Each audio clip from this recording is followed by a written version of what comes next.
So I want to say Happy Father's Day to all of you fathers out there.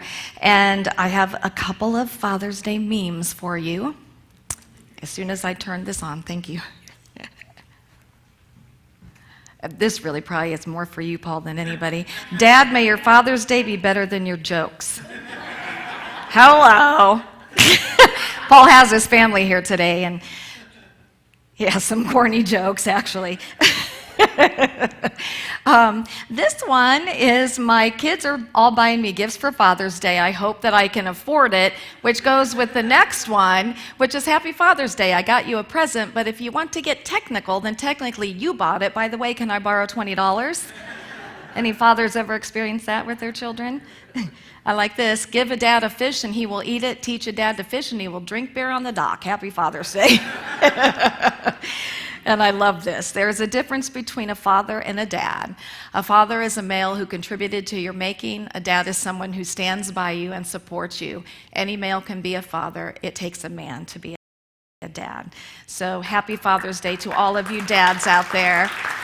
And thank you for doing such a great job with your children and raising them, because they are contributing to this society in a wonderful way, because dads have been there. So happy Father's Day to everybody. So actually, the Daily Word talks about vulnerability, and that's where I thought I was going to go today, and I'm going to go there in 2 weeks. So be prepared, because that's going to be a big topic with Brene Brown. But today we are talking about freedom to be authentic. I'm talking about freedom for the months of June and July, because obviously July is the month of freedom, and different ways that we can move into a greater experience of freedom personally. So a couple weeks ago, we talked about forgiveness of self and letting go of shame and guilt and self-blame, self-criticism, and allowing those layers to come off of us so that we can move forth less encumbered than we were before. And then last week we talked about the power of forgiveness of others, and how important it is for us to let go of the resentments and the unrighteous judgments, not just the ones that we've been carrying for a while, but the daily judgments that we experience, that I have to say probably all of us experience multiple times a day. That, at the end of the evening, that we take a moment to go, okay, where did I misjudge somebody? Where did I gossip about somebody? And, releasing that and making amends where you can. So today, we're going to talk about freedom to be authentic based on our mission statement, which is our mission is to encourage and inspire spiritual and personal growth by empowering each other to be authentically all that we came here to be. So what does that mean? Well, there's numerous layers to that, but what I want to focus on today that I think will bring us the greatest amount of freedom in our life is our authentic beingness that is the real self with the big S. Our spiritual self. Our authentic self is love and beauty and joy and peace and compassion and kindness and creativity and strength and light and vision, and so much more. It's what we would attribute to the qualities of God. That is our real and our authentic self. The challenge is that we forget that. Even as we move along on a daily basis, we have to become very awake and aware to remember to come from this higher, more authentic self.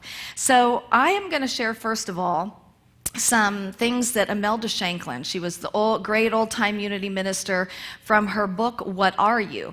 And so she asked the question, who are you? So I would answer, I would say, well, I'm a mother, I'm a partner, I'm a minister, I'm a grandmother. And she would say, no, that's not who you are, that's what you are.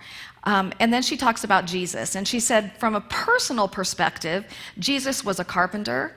His disciples said that some people say that he was Elijah, that he was Moses reincarnated, and that is not the real self of Jesus. When Jesus asks Peter, one of his disciples, who do you say that I am? Peter responds by saying, you are the Christ. the Son of the living God. And Jesus responds to him by saying, Blessed art thou, Peter, for flesh and blood hath not revealed it unto thee, but my Father who is in heaven. Well, Imelda goes on to say that we go through many different aspects of what we are in our lives. So, what I was when I was little, I was an infant, then I was a toddler, then I was an adolescent. Then I was married, then I was a mother, then I became a minister. So the what of us changes all the time. But we have this changeless, eternal reality that is so important for us to remember and to lean into and to come forth from. So Jesus' response to Peter, when Peter says, You are the Christ, the Son of the living God, he goes on to say, And I tell you that you are Peter, and on this rock I will build my church, and the gates of Hades will not prevail against it. Now, interestingly enough, and Dwayne just told me this between services, in the original text, there's no punctuation at all. So there was a choice as to where to put the punctuation. And there are some scholars who believe that there really should have been a comma after, and I tell you, comma. And here's the reason why. Why would Jesus say to Peter, and I tell you that you are Peter? I think Peter knows he's Peter. Hello? So if we put the comma, and I tell you that you are Peter, you are the Christ. You are the Son of the living God. And it's upon this rock, upon this foundation, upon this that I've been trying to get all of you, his disciples, to get, because he's been trying to tell them all along, the Father is in me, and that which is in me, it's also in you, and you can do these things and even greater things than these. He's saying it's upon this foundation. This is what I want my church to be. I want my church to be that which I'm teaching you, that you are the Christ. You are the sons and the daughters of the living God. And of course, that's exactly what we teach here. That's exactly what we believe here. That we are the Christedness that Jesus Christ exhibited. And as he said, and even more. So, let's see. So, she goes on to say, when you identify yourself solely with the personal, you are not satisfied. You might feel that I want something, I don't know what it is that I want, but when I receive it, I will be satisfied. And I love this line. She says, beneath the surface, the rich deeps of life summon you with overmastering appeal. Beneath the surface, the rich deeps of life, that depth of something that you know is there, and you can feel that it wants to emerge. It is summoning you with overmastering appeal. And I think about how probably for a lot of us before we came into this kind of teaching, we really lived our lives about acquisition. We lived our lives that if I get the perfect job, if I have this amount of money, if I have this perfect house, this perfect car, all of this stuff that's outside of me, then I'm going to feel fulfilled. And what happens? We know that there's something missing. That is not what fulfills us. And that's where the idea of the quiet desperation, where we feel that there's something that wants to emerge, but we haven't yet fully discerned what that something is. Our co-founder, Charles Fillmore, who of course we called him Papa Charlie, believed that humankind's purpose is to manifest the qualities of spirit fully. So our overall purpose is to manifest the qualities of spirit fully. And I love that. I think that we have many purposes in our life. There was a point that my purpose was to be a mom. My purpose is to be a grandma now and a partner. And but our overall purpose is that we have come here to express in the most amazing way that we can the qualities of God. All the qualities that we would attribute to what we call God.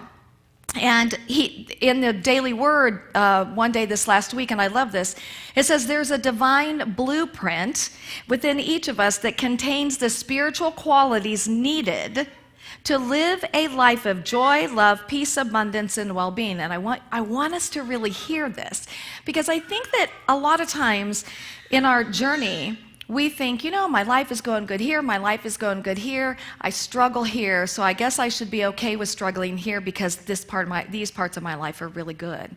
But what this is saying is that we have all the spiritual qualities within us to live the life that we truly desire to live a life of joy, to live a life of peace, to live a life of abundance, to live a life of connection and wholeness and creativity, and all the things that we, again, are the qualities of spirit, are the qualities of the divine. Does that mean that we will never have bumps along the journey? No, that's not what this is about. It's not that every moment of our life is going to be happy, happy, joy, joy, because life happens, and that's okay. But I'm going to tell you, when we really lean into these qualities of spirit, even those times we find that we have what we need to navigate these times differently than when we were trying to navigate life from the ego. Can we agree with that? Absolutely. Okay, so that divine blueprint, it's in every single one of us. There's not less of a blueprint in somebody and more in another. We all have the same divine blueprint. So one of my favorite ministers to listen to is Dr. Roger Teal. He is now the retired minister of a Mile High Church in Denver, but I'm going to share with you some of his words, and I'm saying that these are mainly Roger's words that I'm sharing with you. And he says, "Who do you think you are? That it's the greatest task of every person in this lifetime to answer that question." How many of us have either said or it's been said to us, "Who do you think you are?" Yeah, so what we're saying here is, well, who do you think you are? Who do you think that you are? And really, I'd probably put the emphasis on think here. Who do you think that you are? And he said that we must come up with the highest, clearest, and most powerful answer to that question, because that is what life is always asking us in every situation and every circumstance. Who do you think that you are? How can we recapture that deep sense of ourselves so that it empowers us, gives us fulfillment and meaning and something to use in all of life's situations? So he says there's two main statements in the Bible that declare God. The first is when Jesus is at the well with the woman, and he says, God is spirit, and those who worship him must worship him in spirit and in truth. And the second is where it says that God is love, and those who love God dwell in God, and God dwells in them. And then earlier, it is said that we are made in the image and likeness of God. So we are made in spirit and in love. That's what we're made in. We are made in spirit and in love. And as a spiritual being, we have the choice and the ability, because sometimes we don't believe that we have the ability, but we do have the choice and the ability to create how we will show up in any given situation. Whatever life presents to us, we have the opportunity through this divine blueprint of ours to lean into these spiritual qualities and to discern in our own beingness, you know what? This is who I want to be in this situation. This is how I want to show up. So I'm going to call these qualities forth in this moment. So he said that the problem is that when this question is asked of us, too often the fearful ego answers the question of who do you think you are? I'm a victim. I'm weak. I'm inadequate. I'm powerless. I'm not enough. I'm alone. I'm vengeful. I'm angry. This is just who I am, and this is just how I am, and I can't be any other way. And what he says is when we stand in those lesser definitions of ourselves, and what happens is our self-concept directs the universal law of the universe to perpetuate exactly what we're claiming that we know about who we think we are. This is what we teach, that whatever it is that we're putting out there, the universe is responding and saying, you're a victim. Here's some more opportunity for you to experience victimization. You're in lack consciousness. Here's some more opportunity for you to experience lack. And so that's why we come to a teaching like this, because we want to learn this higher way. We know that there's something more. We know there's a different way. And we know that we can be different in life. There's that deep something in us that is saying, I can be more of my reality. It's here for every one of us. And it so wants us to remember so that we can express that in this lifetime. He said that there was a minister in the New Thought movement that whenever things would get kind of crunchy and people were kind of getting angry, that this minister would say, let's take a moment and let's go upstairs. Let's go upstairs. And Charles Fillmore, our co-founder, would often say, let's go to headquarters. And so essentially what this is you go upstairs into the upper room, that we're going to go within and we're going to allow ourselves to rise in consciousness and see ourselves in a higher way, see the situation in a higher way. It's the remembrance in this time that, hey, I'm spirit. That's my reality. And I'm capable of accessing these spiritual qualities. And I'm capable of being a conduit of the divine. Who doesn't want to be a conduit of the divine? It's world-changing as each of us chooses to be a conduit of God, a conduit of love. So let's share in this together if you like. I am designed to be a conduit, an instrument of something higher than I even know.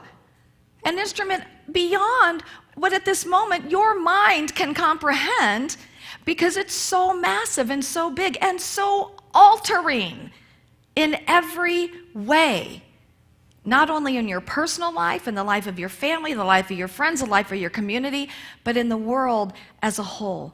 Because every time that we rise in consciousness, everything around us rises, even when we cannot see it happening. It is happening, and that I can promise you. And he says, and then we find when we are in this upper room that the highest vibration that there is unconditional love. The highest vibration is unconditional love. And he said, so we go upstairs into this higher room and you experience the you that is beyond your circumstances, the you that is beyond your personality, the you that is even beyond your physical body. And when you go beyond and you know that you are one with it, that, my friends, is when seeming miracles occur. And I say seeming miracles because miracles are normal. You know, it's a normal aspect of the divine. But when we connect ourselves with that vibration and that expression, wow, the things that happen. How many of us have had times when things have happened and we're like, whoa, you know, that was not something that I planned or I created. There was something greater at work in this. Yes? Yeah, absolutely. 2 Corinthians says, do you not realize that Jesus Christ is in you? Do you not realize that you are the Christ? That's really what it's saying. So what does it mean to live authentically? Well, first of all, it means that we follow the teachings and the example of our master teacher, the great metaphysician, Jesus the Christ. That we remember that we are the Christ presence, that our divine blueprint is the Christ. How many of us have heard the story of Snow White and the Evil Queen? Okay, so we've got the evil queen, and the evil queen has this big mirror, and she's all about, the evil queen is in her ego big time. She looks in the mirror, and she sees how beautiful she is, and she says, mirror, mirror on the wall, who's the fairest of them all? And as long as the mirror says, well, you are, oh, life is good, everything is good, but what happens is one day, mirror, mirror on the wall, who's the fairest of them all? Snow White. This just flips her out. And so she devises a plan to get rid of Snow White, and what happens, obviously, is that ultimately she slips and she dies. The question that comes out of that metaphorically is, how are you seeing yourself in the mirror of life? And, it was interesting because we were just having a conversation the other day about women and body shaming, and how in our society for women, our media shows us what a quote-unquote perfect woman should look like, and how when we look in the mirror, what do we see? We see our flaws. And so but I want to tell you something about that, and whether you're male or female, that's the ego looking, because the divine only sees the perfection. And I really sank into this one night as I was thinking about how we negate our bodies. And I thought, if we are saying these awful things about our bodies, then why should our bodies support us in a healthy way?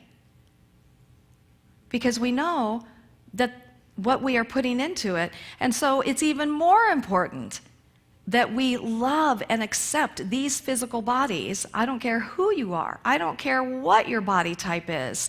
That you love and accept you, and you love and embrace this body, and go beyond the ego and go to the spirit. In Corinthians it says, for now we see in a mirror dimly, but then face to face. Now I know in part, then I shall know fully, even as I have been fully known. So when we look into the mirror of life, if what we're seeing is, I'm so stupid, I can't believe I did that, or I'm a failure, or I'm out of shape, or I'm uneducated, I don't have what it takes. If we're seeing that, we're not seeing ourselves the way that God sees us. We're not seeing ourselves the way that we really are. And that's where our power lies. Our power lies is moving beyond the ego and claiming who and what we truly are, and claiming it strongly. And the way I'm going to encourage you to do that is, there's a movie called The Moses Code.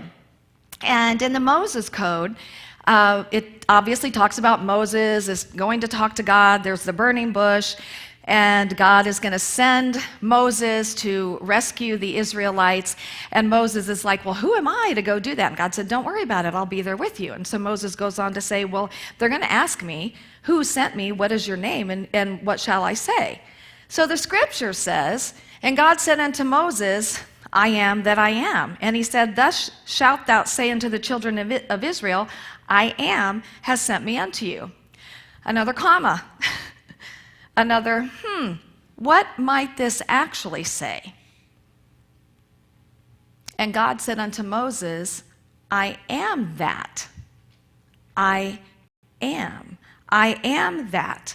I am. So hold on. So we are created in the image and likeness of God, the I am. Our authentic beingness is the I am. Let us first recognize, what are we putting after the words I am? That's the name of God.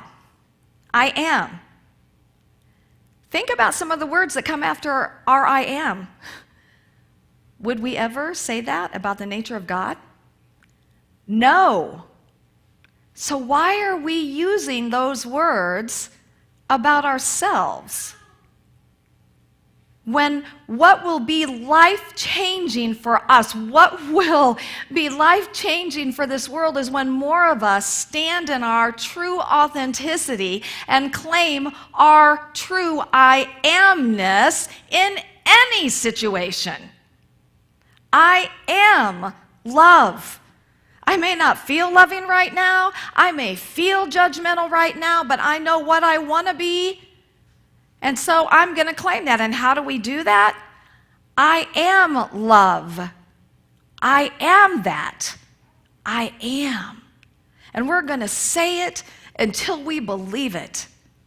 Or when we find ourselves in an experience of lack and we're in this place of woe is me, I am abundance. I am that. I am. I am peace. I am that. I am. I am strength. I am that. I am. I don't know about you guys, but sometimes I get up in the morning and the last thing I feel is energy. I'm like, so I'll use sometimes, I am energy. I am that. I am that energy, because that's what God is. Whatever you would put after your I amness of God, that's what should follow our I amness. And so that's your homework, you guys, for the week, if you choose to do it. Is think about, let yourself, first of all, become awake and aware as you move throughout your week. And say, oh, wait a second, that's not who I really am, or not who I want to be, or not who I choose to be. What is the quality that I really want to bring forth in this situation? It will change everything. I've seen it over and over and over again. Paul told me about a circumstance not too long ago that he had with somebody who was showing up so negatively, and yet he stayed in such a place of love that this person kind of didn't know what to do, and was just like, wow, this is amazing, because he chose to be that quality, that expression of love. And that's the opportunity that we have in anything. So we're not going to share these together right now, but these are just some examples, maybe. Okay, we did that. That was our... But, life expressing enough, beauty, patience, love, peace, oneness, connection, grace, whatever it is, lean into it and claim it for yourself. Because I want to tell you guys, you are all that and a bag of chips, too. You are. So I hope you have a great week. I hope that you really lean into this, because I promise you it will absolutely change your life. And I say to you, first of all, happy Father's Day, happy Dad's Day, and namaste. Namaste. Thank you.